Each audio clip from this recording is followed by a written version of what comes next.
ఈసారి కన్యా రాశి వారి ఫలితాలను పరిశీలించి చూస్తే వీళ్ళు నక్కతోక తొక్కినట్టే అనిపిస్తున్నారు. చక్కగా ఉంటుంది. ఏవైనా అప్పులు కానీ ఉండి ఉన్నట్లయితే తీరిపోతాయి.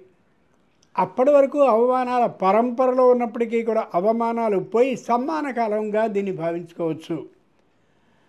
రుణాన్ని దేనైనా తీసుకున్నట్లయితే రుణానికి మరికొద్ది సొమ్ముని కలిపి ఖచ్చితంగా దాని వినియోగాన్ని చేయగలుగుతారు.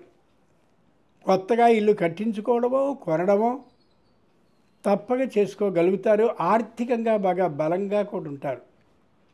వీరికి ముఖ్యంగా శత్రువులు ఎవరు అంటే బంధుగణంలోనే కొందరు ఉంటారు.